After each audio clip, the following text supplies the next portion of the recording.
This is the Gauntlet podcast. My name is Jason. I am joined by my co-host, Lowell Francis. Hi, Lowell. Hey, how you doing? For this episode, we are joined by noteworthy Gauntleteer, prolific GM on Gauntlet Hangouts, player, game designer, fabulous person, Darren Brockus. Hi, Darren. Welcome to the Gauntlet podcast. Hi. That was good. That was good. Yeah. Listeners, we are going to be talking about some of the games that we have been playing as of late on Gauntlet Hangouts. And then in the second segment, we're going to talk a little bit about Darren's game, Hilt and Blade. And then we are going to wrap up, as always, with Giving Me Life. Lowell, how has your gaming been lately? So off Gauntlet, some of the usual things. I've been playing a lot of Urban Shadows, 13th Age, our Fate-based Ocean City interface game, Trail of Cthulhu. And I got a chance to play a couple sessions of Rich Rogers' Bat Hack. I'm not a baseball guy, but I dug it. On the Gauntlet, I've been running Masks, Cryptomancer. We did a session of Microscope. I played a session of Darren's Hilt Blade. And then what I want to talk about today is Forbidden Lands. Awesome. Well, what is Forbidden Lands? So this is Free League Publishing, the Swedish publisher's fantasy RPG that's based on the Mutant engine. So it's the same engine that powers Mutant Year Zero and all of those games. And it's quote unquote a retro open world survival fantasy. It wants to be a little OSR in terms of appearance, not necessarily in terms of system. It's a beautiful product, trade-sized hardcovers, a box set, nice resource booklet. They've got a map with different stickers. They've got a full-on campaign module, and then a set of adventures done by some notable people like Patrick Stewart and Chris McDowell. So this is an interesting product. It's an OSR product with a game that's kind of trendindle, however we want to say that. And I want to say this before I go too deep into it. Fraser played it, and he is writing up a post on his expectations versus the reality of the game for his blog. So I don't want to dig into everything. I want to focus on just a couple of issues with the game. It's very classical low-power fantasy. You can do a point-buy system. That's not really OSR, but here we go. You can do a random generation approach, which creates some weird results. It's got your classic classes, feats, and skills. So it is a skill-based game, which is not typically OSR. It has a journey system that looks a lot like the One Ring, but like easier, but also still a whole bunch of roles. There are two things I like about it in terms of mechanics. One, the different monsters have a table of reactions. So when you fight like a Minotaur or whatever, you roll on around on a D6 table to see what they do, what kind of attack they do. I think it's a cute idea. I don't think it's particularly practical in the long term. But having the stuff in the book, it was kind of fun. It was a neat thing to roll with. So there's some cool stuff. One of the things is that with the Mutant engine, it's a D6-based system. And it's a D6 dice pool system, and you're looking for a 6 to get a success. And apologies for diving down into the weeds on this one, but it's kind of important because it's a weird choice they make. You have to roll a bunch of dice.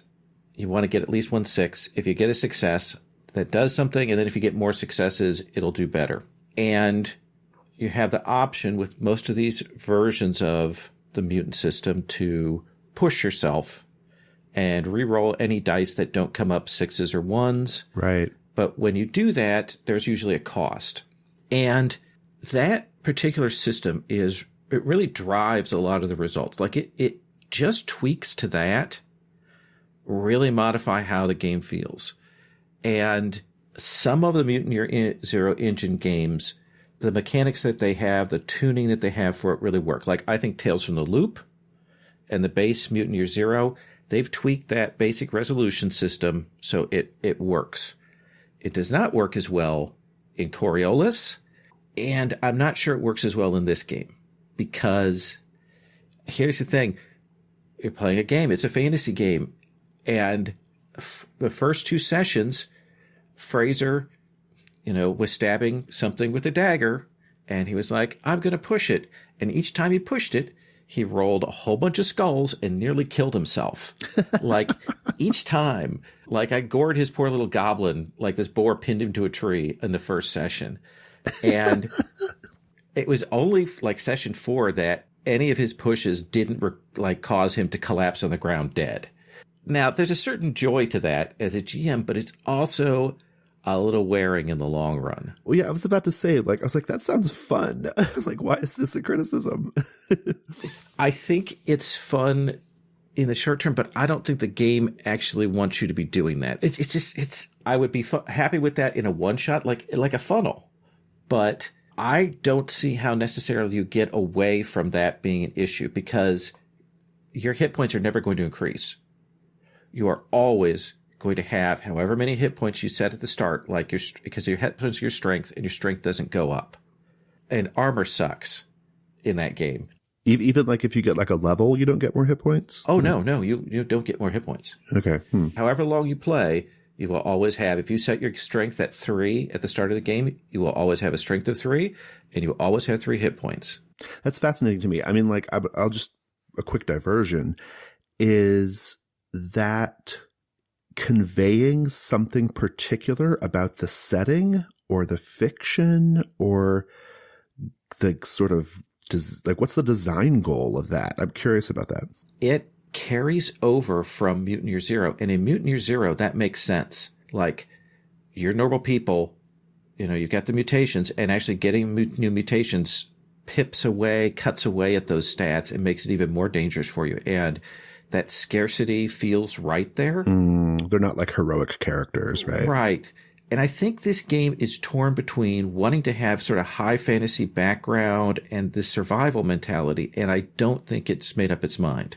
In fact, I would say, as I'll move on to my big problem with this game, is I think this game is all over the frickin' place. In terms of what? What do you mean? Well, so let me tell you the key issue that I have with this game, because it goes to the heart of the matter of the premise. Because they sell you on a setting, they sell you on a concept of this survival open world. And the premise is this. You've got this big fantasy region, and we've got all of this long sweeping history that's detailed in the GM book. And then, at a certain point, the blood mist comes. And the blood mist... This sounds cool, I'm just saying. This is cool. The blood mist falls, and what it does is it blankets the land, and it isolates all the communities. So if you live in a city or a settlement or a town, you can go, maybe to the edge of the farmlands outside of it. But if you go any further, the blood mist is going to kill you. It's like Ravenloft, right? Yeah. But even more, like Ravenloft, people like move through it. It's not entirely clear that happens in this world. And it isolates everyone. This is cool. This is a great idea. I'm into it. Yeah, it sounds good. The problem is that these communities... I thought, okay, well, this happened like 20 years ago. No, it looks like it's a little bit longer. Okay, 80 years ago, a couple of generations ago. Oh, no, it's 300 freaking years ago. Wait, okay. So they've been isolated for 300-something years? 300-something years. 300 years. These communities with no more reach than a farm field outside of their borders. All of these places have been isolated. And when the mist lifts, all of the old power structures are still there. All of the old societies and things are still intact. It's like, oh, well, the way that's written, it's like the blood mist happened for 10 years or 15 years, not 300. Not 300. How interesting. Wow. It's such a weird choice that the game doesn't play through, because I'm down with it being 300. But if it's 300, everything's different. Every community has their own civilization. Every community has their own life ways now. If there were different races in the game, and I use the word race particular because that's what the game does. It's got that essentialist race thing. And that's the other thing is all of these fantasy races, peoples are the same as they were 300 years ago. Okay, let's back up for a second because I want to make sure I understand this correctly. Okay. So when you start the game, the blood mist has settled in or risen, or the blood mist has risen. Okay. 5 years ago. So it's the blood mist is 5 years gone. Yeah. Okay. Which I'm like, why 5 years? Why let that amount of time pass? It even undercuts its own premise with that. Why not?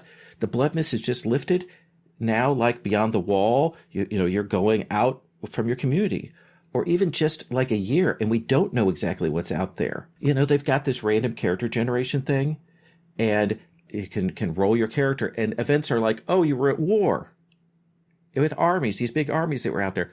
There are armies? In the 5 years since the Blood Mist rose, we've gotten armies and the ability to do logistics, to have forces move across the countryside? No, that's not just...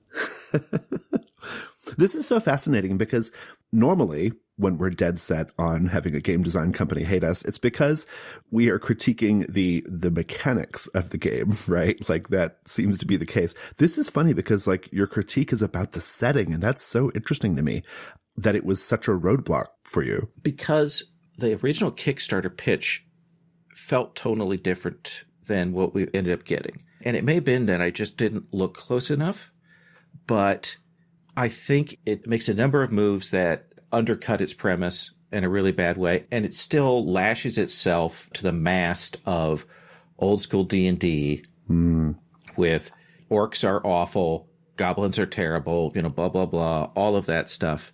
And, you know, I flipped the script on that when we played just because it was more fun to do that. But wow, I would like to sit down myself and go through and go, okay, if a place was isolated for 3 centuries, what would that look like? How would they feed themselves? What happens in terms of plagues? I mean, here's the thing is 300 years of isolation, we're going to have people dying from diseases and stuff. Yeah, that's why they've only got 3 hit points, lol, because it's all frail.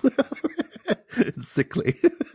It's not that I want realism in my settings. God knows I don't. You know, I play Godbound and Exalted and crap like that. Yeah. But when you ascribe to a certain kind of gritty, realistic level and you kind of pitch that as your premise, it should be believable, right? Yeah, and it's a problem, I think. How interesting. You know, this is honestly not really apropos of anything, but I was reminded of it. David and I got a lovely comment on a YouTube video for Discern Realities recently. It was on one of the Dungeon World Basics episodes. And the comment was, "This is all really great. It sounds interesting, but why don't I just play D&D with a few house rules? Seems easier to me." And like, I mean, and of course my thinking is, well, why play anything at all that's not D&D? Fuck it, right? But I'm bringing that up because I think I'm actually curious. Like in this case, Forbidden Lands, what are they accomplishing that D&D doesn't accomplish? They want like some survival stuff, like with One Ring. Now, Darren can speak to this because he played. Of course, from the GM's point of view, I'm seeing all the behind the curtain stuff and getting angrier and angrier every session. Yeah, Darren, what are your thoughts on this? Well, I have a confession to make. First, that when I signed up for it, I got the books and I read through some of the GM things. So I broke one of the cardinal rules of Forbidden Lands, that the player is not supposed to look behind the curtain. But I peeked. And I have to say, I went through the whole character generation thing, and I basically completely forgot about the Blood Mist until Lowell would like say something about it and like purposefully inject it into the setting, because it doesn't make sense. There's a complete disconnect between making characters and inhabiting these characters in this world, and that being the status of everything. Does the Blood Mist come back? You can have a random encounter with pockets of the Blood Mist. Pockets of Blood Mist? Yes. Roving Blood Mist. I love it. Because the Blood Mist, well, I don't want to give the spoilers away. There's a secret to the Blood Mist. Oh, it's my a goodness. Dumb secret, but I don't even want to go there. All right. I'm normally like totally merciless when it comes to spoilers, but if you want to maintain that, I'm okay. I want to maintain that illusion there. I mean, I had a great time. The sessions were fun, but it was definitely in the camp of a game that was fun for me because of the group and because of the play, and you know, the system was fine because I like that system. It isn't. I don't think it's a great version of MYZ, but the setting just made me grit my teeth. Yeah, I thought the setting I thought the mechanics were interesting, and I had a completely different approach from Fraser because And Fraser had an interesting economy going on with the special willpower resource. But the only thing I had to my name was a sword. And I really didn't want to break that sword. So that really informed, like, if I was going to do a reroll, because I might get that 1 on my gear dice. And I was like, well, nope, I'm not breaking my sword. So I had a far different experience than Fraser, I think, who was like, well, yeah, whatever, I'll reroll. My favorite bit of the whole game, though, was at the end of the first session when we got to the town, or the beginning of the second session when they got to the town, and Fraser's the goblin in the group, and we've got a couple of half-elves, and we've got a human, and they go in, and they realize the town is predominantly goblin, and the goblins are all nice and super pleasant. And Fraser, you should have seen Fraser's eyes light up. He was like, he thought he was going to have to do the classic, you're a dirty scumbag goblin. Right, but I'd flipped that around, and it was... Question. Did the players have to make any very tough moral choices about whether or not to slay a crutch of goblin children? No, I didn't put any goblin children in front of them. I did have feral, cursed halflings that they had to hunt down, and then they did have to make a moral choice about whether to kill them. And in fact, the game actually has a roll when you go to kill a helpless person. You have to make an empathy check. Well, that's kind of interesting. Yeah. Poor, horrible halflings. Well, Lowell, is there anything else you want to say before we move on? I think I said way, way too much about this. All right, Darren, tell us about your gaming as of late. I have no fun off calendar games, nothing happening in the real world, which is just a sad fact of like having moved and being a bit of a hermit. But on the Gauntlet, I had my Gauntlet quarterly game of Spire.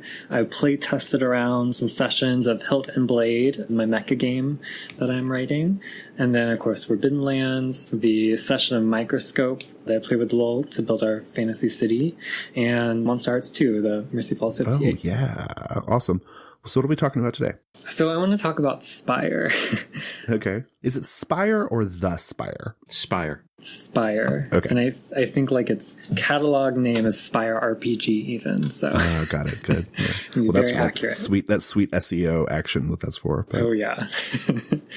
So Spire is this dark urban fantasy game that brings in a lot of Lovecraftian horror elements and a lot of that tone, and it kind of like flips the script a little bit about how it handles these fantasy quote-unquote races and like who's being centered in this story and what this story is about. Even like making it urban, right, is kind of this, it kind of is like rebuking high fantasy to start with.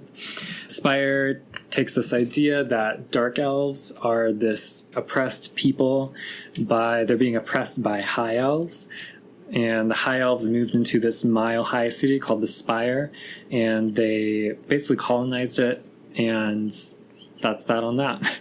So now, in the settings lore, the quote-unquote home nations of the Dro are in this massive civil war, so there's all these refugees, and Spire is overcrowded. So the way the high elves are handling this is that they require dark elves to serve a durance, some like indentured servitude, for 4 years to earn their citizenship. Okay. So and all the socio-political, socio-cultural, socio-economic things that kind of implies come out of this setting.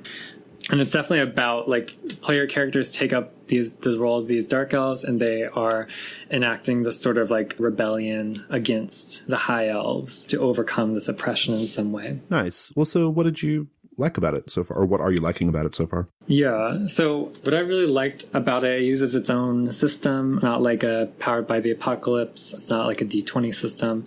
They call it the resistance system, and it's based around D10s, but of course it has a mess of other dice, even like weird ones like D3s.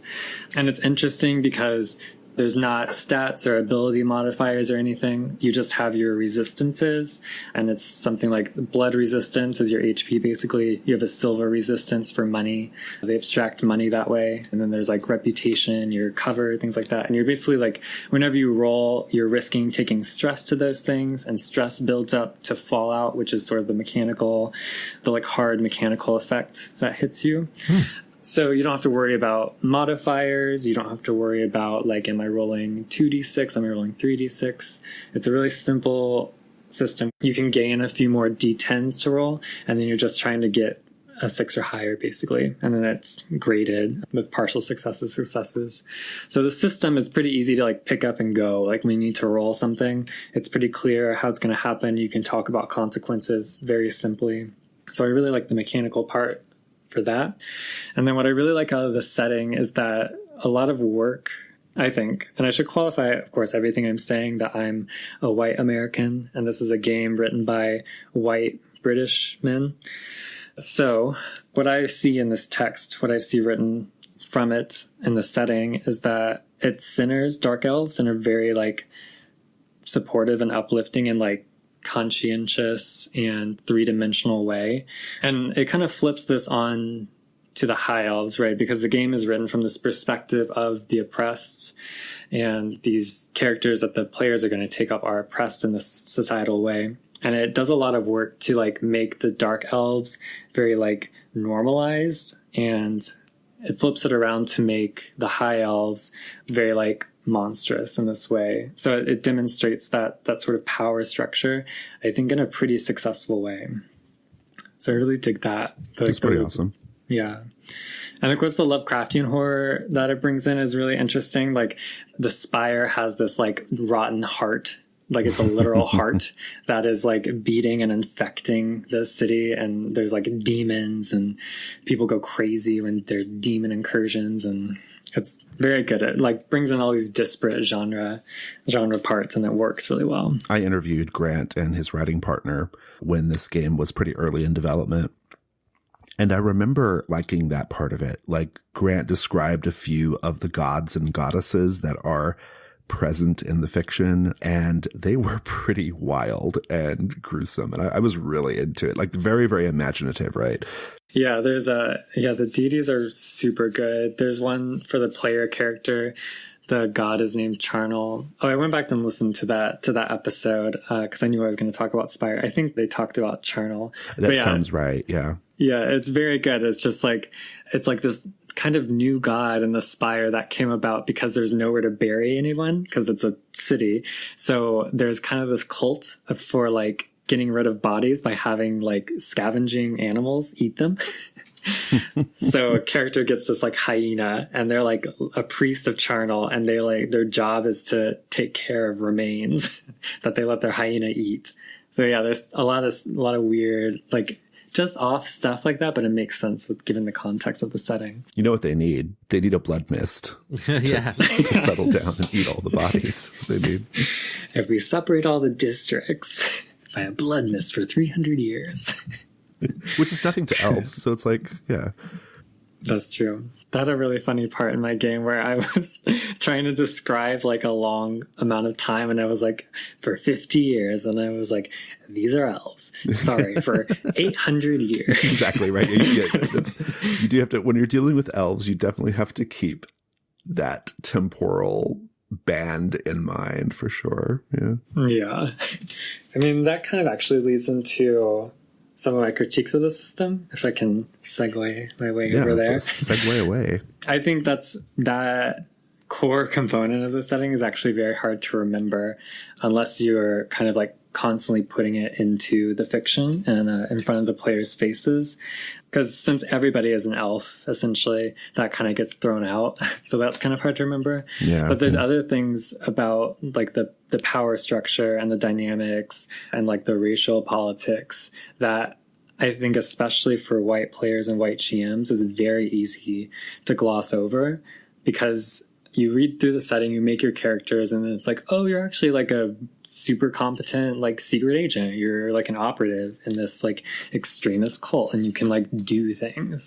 So I think it's super easy to get caught up in that power fantasy instead of like remembering that like, well, like your community will probably sell you out because shit is so hard and like you're so disadvantaged that it's not worth having like freedom fighters, essentially, which is like really hard to grasp for white people, for unoppressed people. Like we don't have to think about what not having privilege really means. That's super interesting.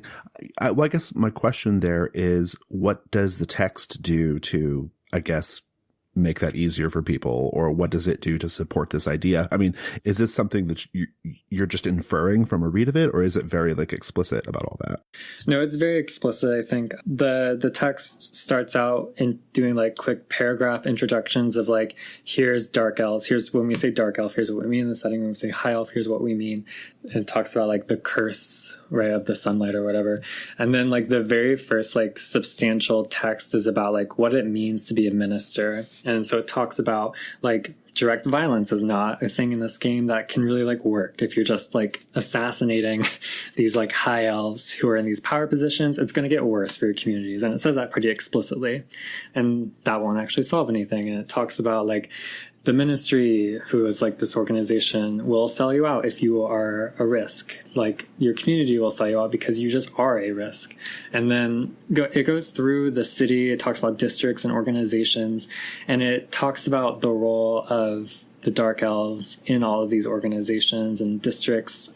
So it does a lot of work to explicitly talk about up Spire and down Spire and how that mirrors like up Spire is going to be upper class and like the high elves, and down Spire is going to be poverty and the dark elves, and what those communities look like. And it talks more about those communities and how the dark elves are living than it does about the high elves and how the high elves are living, which I think does a lot of the work to show like, this is the community you're part of. This is how your people are living. This is what you are fighting for and what you're trying to change. Another question. So this sounds like really serious subject matter, at least as far as the themes go, right? And I am a big fan of Grant Howlett's work. I own all of his books. And what I love about Grant's authorial voice is he's very funny, right? And it kind of like gets you in that space. Like how, I guess I haven't read Spire yet. So I'm just curious, like, how is Grant's authorial voice in this very serious game? Yeah, I think that's also an issue, that it doesn't communicate the setting as clearly as it should. And if, as a GM, I'm inferring anything, it's to infer past that. I infer the seriousness past the tone that's missing in the text, if that makes sense. Oh, so is it written with kind of a lighter tone, or? No, it's not like jokey or anything. There's one class called the Knight, which is this like lad archetype, or like a frat boy. So I think a lot of the humor got directed into that. But the text is, I think, to make it, I don't know, like a readable fiction, I think that maybe this seriousness, not seriousness, because the seriousness is there, but there's not like an sort of explicit, like academic sort of like breakdown of like, hey, you're going to be playing and representing oppressed people in this society. So I think if there's any inferring that GMs need to do, it's to like step back from the text for a second and like really think about the world that it has built. Because even with the Knight, and it's very like jokey, very laddie, even that, like you have to take a step back from that to be like, oh, okay, but this like sucks. Because the Knights are these like, they're like pledged to a bar, and they have this sort of like jokey, like, oh yeah, sure, you guys can be the city guard of this one district. But it's right. It seems like the right tone, but you still have to take a step back from it and be like, okay, wait, let me read this like jokey class in context of the setting. So I don't know. The setting is really good, and the fiction for it is written really well, but it's missing like, I don't know if like a 2 or 3 page like academic preamble would work or be effective or do anything.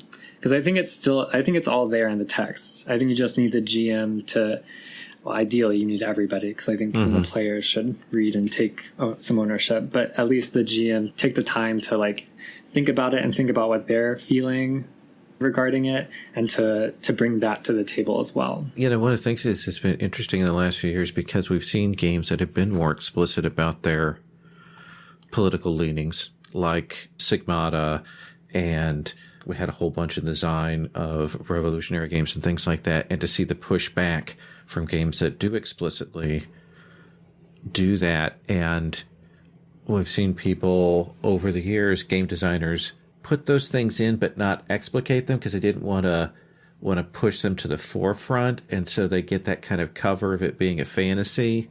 And it does create that tension. Can they actually lay claim to be examining those issues if they don't explicate it? I mean, I don't know.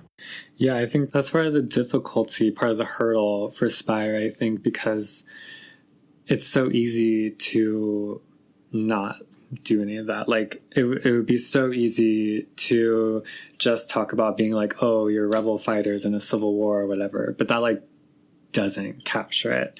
And I know in the Kickstarter and some of the conversation around Spire, the authors were like very explicit, like, yes, we know that these are replicating like socio-political issues that are going on now with like racism and colonialism. So the consciousness was there when they were writing it. But I think with like a non-critical table that can just be like elided, so they can be like these cool, weird, hoary super agents. Yeah, that makes sense. Well, is there anything else you want to say about Spire, Darren?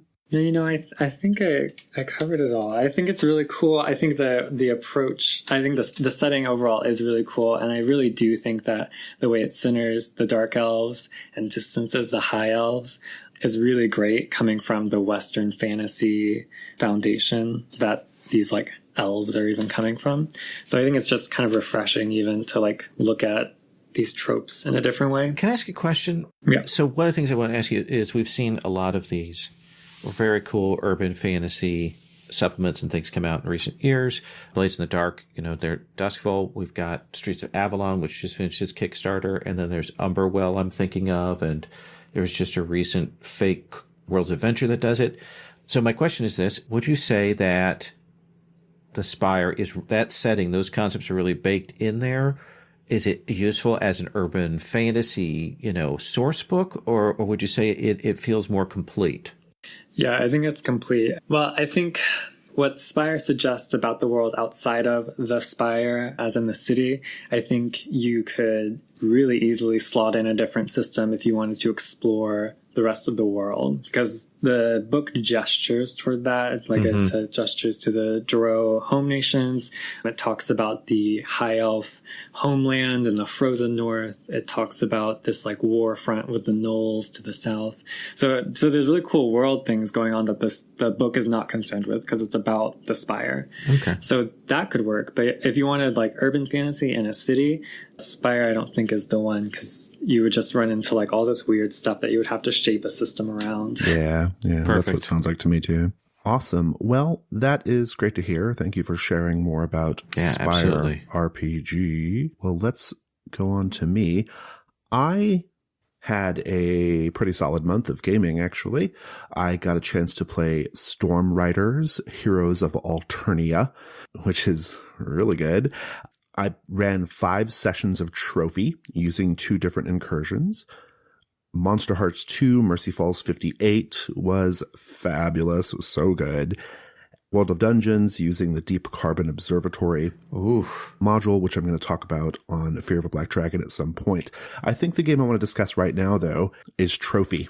And sticking with my briefly alluded to coffee metaphor from earlier, if Forbidden Lands is a venti and Spire RPG is a grande, Trophy is a tall for sure.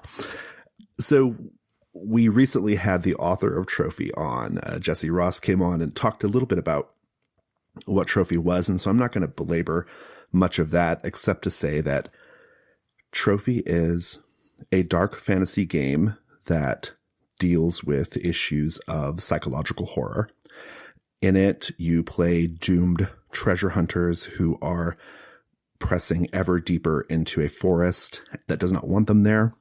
And as they progress deeper and deeper into the forest, they kind of fall to ruin. They become, part of the forest, or they begin serving the forest, and they turn on each other. And so dark game, bleak, really. It's more than dark. It's bleak. It is very intimate. It is very intense. It has the feeling of an old Werner Herzog movie. And for anybody who knows what I'm talking about, that's going to really ring true for you. It's great. I really loved it. So when we talked about it with Jesse, I had not yet had a chance to run or play it. And now I've done 5 sessions and I love Trophy. So Trophy is I don't think it's an understatement to say that of all the many game projects that have bubbled up out of Gauntlet spaces over the years, and there have been a lot of great games there, right? Like, you know, that have been published in Codex or that have been published as smaller projects by members of our community. I think Trophy is the first one that could really, really break free and catch on with the wider hobby, right? Mm-hmm. It is exceptional. So let me say why. It is collaborative in a way that just works so well. So you have this little basic scenario. I should mention it's a one-shot game. You have this basic scenario, which is called an incursion. It's organized around a theme, and you have these like 5 rings of the forest that you are gradually, you know, pressing deeper into, right? And that incursion also has like some like kind of descriptive elements that the GM can pepper into things. It has a list of conditions that you can inflict upon the characters. It's pretty simple and basic, but there's enough meat on the bones. It's enough to get you going. And it's enough to sort of guide the basic flow of play from the GM side. The collaborative thing, though, that the game has, this collaborative thing it does, allows you to take that very simple, basic incursion and really blow it up into something different and wild and unexpected. So when you are rolling to solve a problem, you build like a little die pool based off your skills and how much you want to risk, that kind of thing. And you have to say, like, after you say what you want to do, you have to give the table, including the players, an opportunity to say what they think could go wrong. Like, what is the worst thing that could happen here? And the GM can take that or leave it, but everyone gets a say. And then in order to improve your die roll, you can call for Devil's Bargains, which is lifted from Blades in the Dark. And the Devil's Bargain is something that will happen no matter what, whether the roll is successful or not. This thing is going to happen. And so it's another opportunity for the players and the GM to sort of inject different types of fiction or kind of shape the world. So by the time the die roll has happened, everybody has had a lot of input into what this is going to look like, right? And it works fantastically. I mean, if I'm being honest, it's the kind of gaming that I like to do. So I'm very, very prone to wanting to play this, right? Mm-hmm. It's very bleak fantasy. It's very, very collaborative, writer's room in nature. And so it really appeals to me. But in play, in action, it works exactly as you would hope it to from a read of the text. And I think that it's something that it feels really good, and I think it's special. So the collaborative nature is great. I love the tone. Like I said, it's awfully bleak. I mean, it is just ladled with misery and psychological horror. Like you really have to want to be doing that. I mean, not a single ray of sunshine pierces the canopy of leaves overhead. Okay. It's like pure bleak. But if you're in the mood for that, I mean, it can be so satisfying. And the game knows what it wants to do, right? Like, you can't do combat. It's based off Cthulhu Dark. And just like in Cthulhu Dark, if you're facing a monster or something that's more terrifying than just like a human or whatever, you can't do combat to try to kill it, or you will die. And so it kind of forces you to, I mean, straight away, the game is not about like fantasy combat. It's about fantasy survival. But perversely, the players know the characters can't survive. So it just creates this really fantastic space for this like quite dark gameplay. And that's my jam. I mean, your mileage may vary on that, but I like to live in that space. So it's pretty great for me. Another thing that I really enjoyed about the game is I had a chance to play with both 3 players and 2 players. So myself and 3 players, or myself and 2 players. And it is really good with 2 players. Something about removing that 3rd player ramps up the intimacy and the immediacy of the situation. And like one of my players said, during the whole story, I only had 2 things to turn to: the other player or the forest. And when the other player's turning on you, it's kind of like it's just the forest. And that's it. And it just really hammers home this like just maddening desperation that the game like tries to do. So it was very, very serviceable and good and fun with 3, but man, with 2, it like really, really sang. That's a great space to have some games for. I think so too. You don't get many games that work with that number of people, right? Like a 3-person game. And this one is, pretty great. And so easy to get to the table. Like if you just have a couple of people and a few hours to kill, you could just grab this and do it and have a blast, right? So the shackles of our format require that I say things that I'm less sure about with the game. I will say this. I think the pacing of Trophy is tricky as hell. It worked in my hands because I've done this GMing thing a lot. And so I have a good sense of like how to maintain a pace to get us to where we need to be in the time allotted. I could see like somebody who's less experienced with either GMing in general or this game specifically, I could see them maybe either like hurrying too fast and like just blowing through it, or taking too much time and not finishing. Like I could see either of those situations. My experience with 5 games tells me that with 3 players, you need, I think, comfortably 4 hours. It's a 4-hour one shot with 3 players. With 2 players, it's about 3.5. If you were going to have 4 players, and I don't think the text recommends it, but if you were going to have 4 players, I would divide that up into 2 sessions. I wouldn't even try to do it in 1 session because you're just not going to have an appropriate amount of time for every part of it to breathe like it needs to. So my big caveat on Trophy is just, kind of, it may take you a couple runs of it to kind of get the pacing down. Oh, and another big caveat too. I found that the game was much better when you did not ask a lot of questions to tie the characters together. Like if you did not really focus on backstory, did not focus on how they know each other, and just start right at the forest and then use the questions baked into the incursion to draw those details out in the middle of play. I found that to be a much more satisfying way of playing the game. It had a kind of cinema verite quality. It had a more like immediate quality and focused. And so I really like that.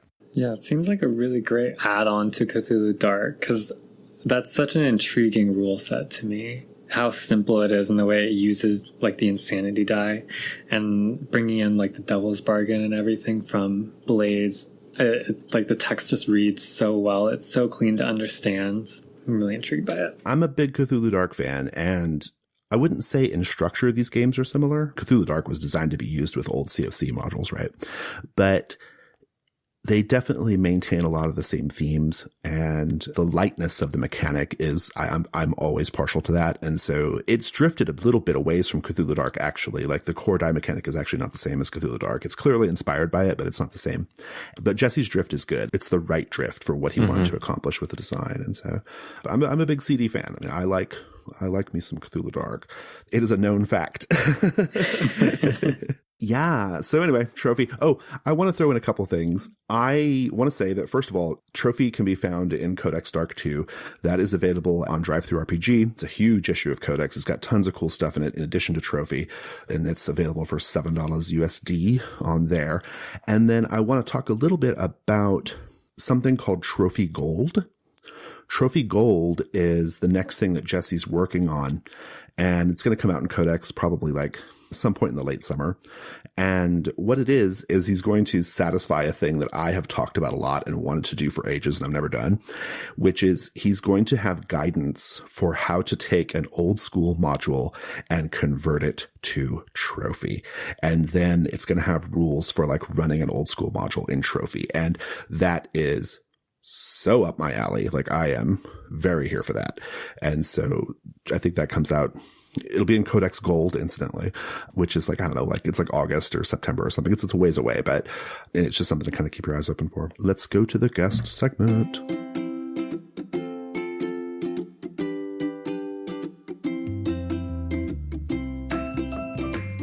Hi, listeners.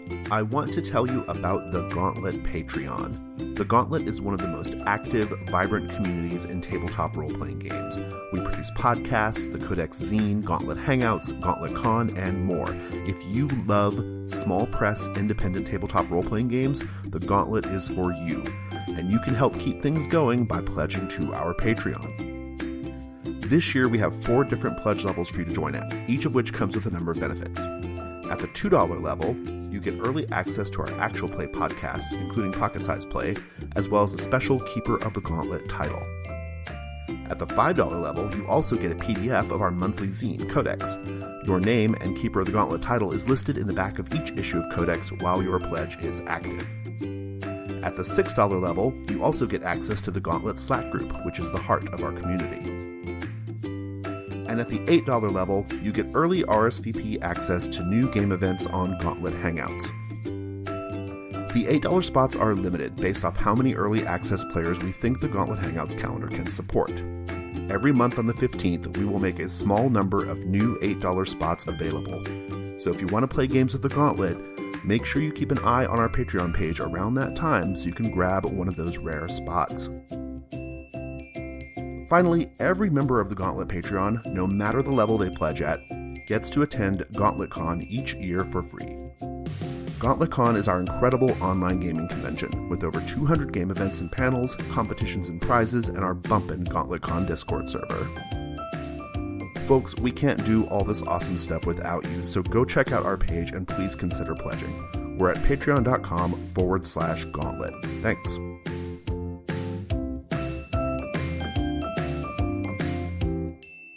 It's our guest segment. So, I'm led to believe that we are talking about Hilt and Blade, Darren. So what's it about? Tell us all about it. Yeah, so Hilt and Blade is my love letter to the mecha subgenre of anime. It's Monster Hearts derived and Evangelion inspired, Neon Genesis Evangelion, kind of this landmark, seminal, in a way, mecha anime. There's like Gundam and Evangelion. So what I wanted out of a mecha game, because of course there's other mecha games, there's the Mobile Frame Zero Firebrands, Mech Noir, kind of recently the Mecha Hack or the Mech Hack, another one of those black hack sort of businesses. There's of course BattleTech, the classic. Sure, yeah. Actually, the role-playing version of that is Mech Warrior. You would call it Mech Warrior and not BattleTech. Sorry, excuse me. And Mech Warrior. But what all those were missing, because they all function around this idea of you're in a giant robot and you're fighting. And then like Mech Warrior, it's these massive tactical battles with these basically like two-legged tanks. Mobile Suit Firebrands is a mecha anime, but there's actually not really any mecha in it. It's very good, but it's just there's no giant robots. And then the Mech Hack is another sort of, it feels more Mech Warrior BattleTech-y. So what I wanted was this focus that the animes bring on the like relationship, the interrelationship of the characters and the interior drama that happens by like requiring children to pilot a war machine. Right, yeah. There's like a very big question in a lot of the media about like, well, what does it mean for like a young person to climb inside an 8-foot replica of the human form and then do war? Right. So that's what I wanted to focus on in my game. And then Monster Hearts brings in all that, the relationship work and the social power. And I had to sort of retrofit a lot of that. And it's very much derived from Monster Hearts and not a hack of Monster Hearts because a lot has changed from that. I would imagine, yeah, a lot of it would change. I mean, well, so Powered by the Apocalypse, derived from Monster Hearts. It's very interesting. Mm-hmm. I like the theme. I think that's great. I do think you're correct. I don't know much about mechs as a genre, but I do know that a lot of the role-playing games books I've looked at, the focus tends to be on robot stats and not so much on emotion. And so I think you're probably like mining a vein that wants to be mined.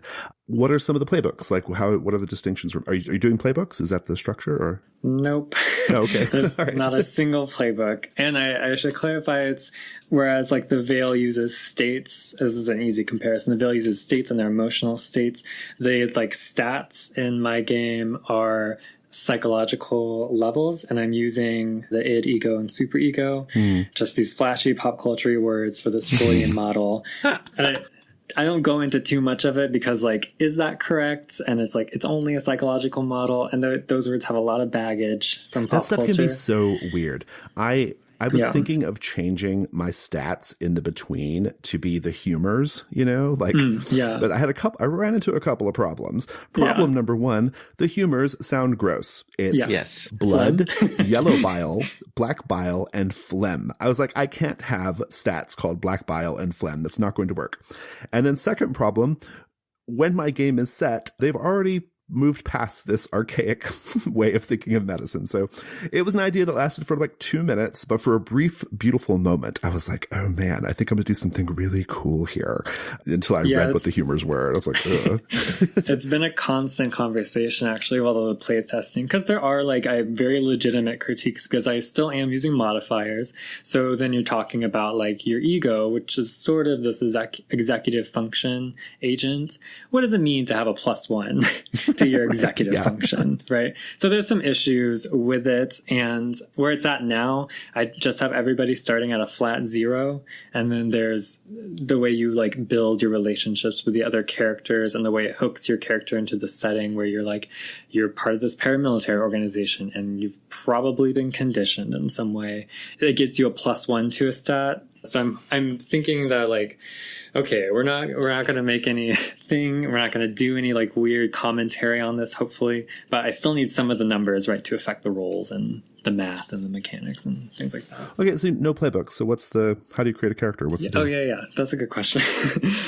So you are a pilot, and you kind of have 2 things you make. You make your pilots, what they look like. You set up their psychology in a way, and you create relationships with the other characters, which are also these very tropey, stereotypical relationship questions that are basically lifted straight from Monster Hearts also, because those do exactly the stereotypes that this game also needs, how that relates you to other people. And then that's pretty much it. You define a relationship. They can be sort of one-sided. It builds up this currency in your relationship. You get your +1 to whichever stat, and you talk about what you look like. And that's basically it. You kind of gesture towards this sort of character archetype. Maybe you're the ace pilot, or you're genetically engineered, or you're an orphan. Do you get to make a robot? And you get to make a robot. That's the second part. And that's also it's very free form. I was like, how are you going to make any money on Kickstarter if you don't get to make a robot or something, right? No, yeah, you totally get to define your robot. You get to pick a cool picture for it if you want to mine the Pinterest. But there's no stats on your robot, because the game is not about the robots. You get to do well, let me finish talking about that, and then we can talk about phases of play and things like that. Robots are in it. They're very cool, I promise. But you basically get to make up whatever robot you want, and then you just throw some fictional positioning tags onto it, whatever you want to see. And there's no worries about limitations. You don't have to pick your weapons or whatever. And then we kind of hand wave that, because in the animes, there's probably a prototype in development. And there's a beta halfway through the season. You're going to get some random upgrades. So there's all these allowances that you can get with your blade in this. Your giant robot's called a blade, and hilt and blade, and the pilots are called hilts. I'm very bad about using my own words for my own game. So you get to make both of those, and ideally the creation's very snappy, and then we just launch into the game. And it's basically, there's 2 phases. The first phase, what you start out in, is your normal teenagers doing whatever they do. If it's Evangelion flavored, they're going to school. But, you can have whatever. Maybe they're farmers. maybe they're, I don't know. Maybe they're escorting a caravan somewhere or whatever. Maybe they're nomads. Who knows? You can have whatever setting you want. And they're doing those things and creating normal teen drama. Somebody meet out with someone else, and then you're jealous, or the homeroom teacher is giving you a really hard time. I always ask about uniforms, and I try to find out who doesn't use their uniform, and I try to cleave them apart in these ways. And then as the characters are making drama and invoking these roles for the moves, they will naturally roll misses, because that's how math works. And then as they roll misses, they tick an imminent threat clock, which is a clock straight from Blades. And an imminent threat is just the generic name for these giant monsters that these teens have to go fight and kill. And then when the clock ticks up, we interrupt the fiction, no matter what's going on. They could be in the middle of a fight or something like that, and we time out. We talk about emergency lighting or whatever, and then you get to have like really cool narration of like, how does your blade deploy? What does that look like? And then we're fighting a giant monster. So then they get to talk about all the cool things they do, how they fight it, what it looks like when their robot does like cool moves or powers, whatever. I'm here for it. It sounds really good. It's good. It is good. Have you played it, Lowell? Yeah. Oh, yeah, you mentioned that at the top. Sorry. Yeah, you know that imminent threat clock he mentions? It really, really works. It's like 4 segments, I think, right? Mm-hmm. Yeah. And when we first started, I was like, just 4 segments? Boy, that timing on that worked so well. And it did interrupt. We were in the middle of some high, drama, and suddenly we have to go and fight these things. And all of that baggage carried over to the fight. It was so good. So good. Yeah, that's awesome to hear. Talk a little bit more with the moves and these mechanics and like how does this all work together? Like, who cares? And all the moves, right? These are all Monster Hearts based moves. So the only things that the players get to roll on are improving their relationships or keeping their cool. It's very like Urban Shadows, keep your cool, or Hearts of Wulin, Inner Conflict. It's in that family where whenever you catch a player being like, oh my God, I'm like stunned. My character doesn't know what to say. It's like, aha, roll. Things like that. So that's how they build up. I mentioned this currency that they have called links, this abstraction of their security and in their relationships and their social networks. And then that gets used to support other players. You can use it to level up. And whenever players roll misses, or sometimes on a 7 to 9, just depending on the reactions, they have to strain their stats. So that causes their like 0 or their +1. They still get that. But while their stat is strained, they make all those rolls with that stat at disadvantage.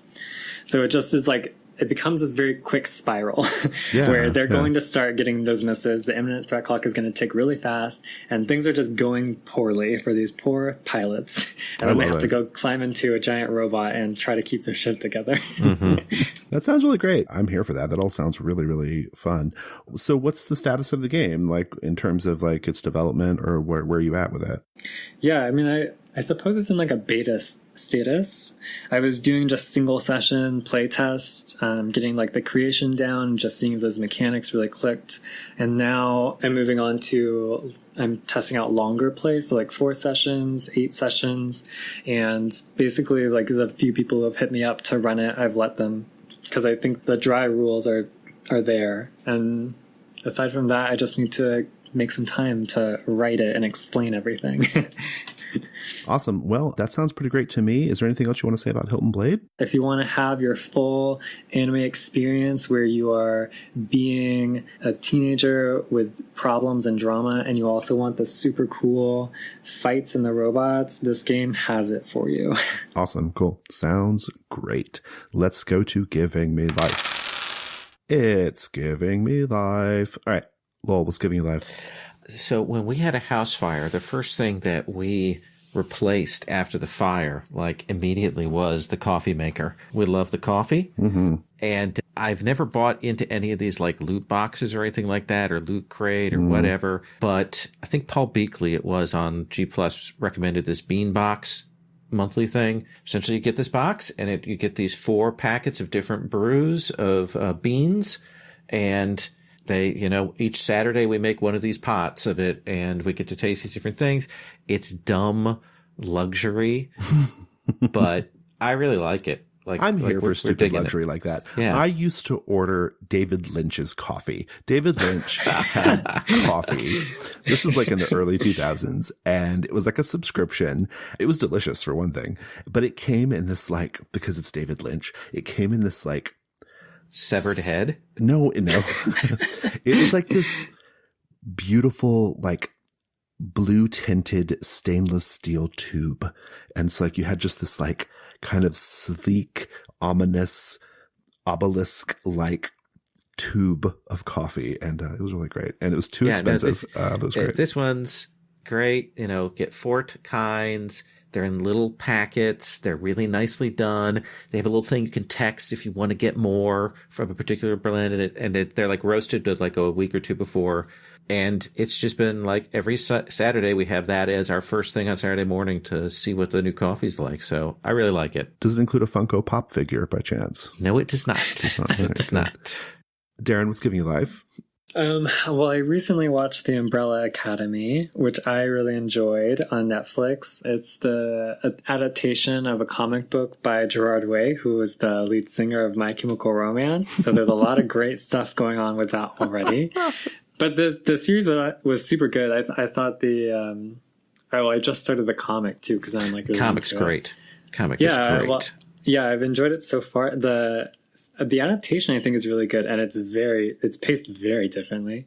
But specifically from Umbrella Academy, because that's not really the thing that was giving me life. I watch a lot of good TV. But the character of Klaus, or Number 4, or Seance, in the show, I thought was like very well written and very well acted. Klaus is gay, and he's like a three-dimensional, like fully formed character. It's not a plot arc that he's gay. It's not like there's not necessarily some like tragedy that his character is like based around, because Klaus's ability is that he can talk to the dead, which is like has fucked him up a lot like because he can't really control it. So there's a lot of baggage with that, and like that's the arc. But it's just how this character was written, and the actor did a super good job. Yeah. I was really enjoying that. He's really good. Awesome. Great to hear it. The thing giving me life is I am just about finished with the Between beta. I mean, I am so close.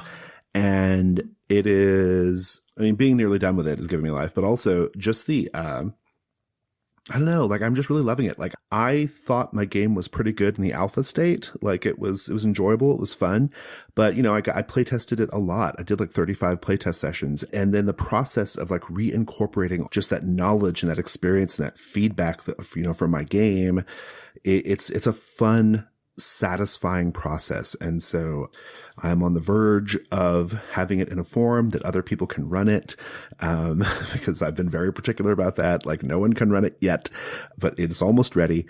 And I hope people live for it as much as I am right now. Looking forward to it. And listeners, that's our show. If you would like to get in touch with us, we are on Twitter at Gauntlet RPG. We have a brand new forums, which should be ready to go by the time this airs, or pretty close.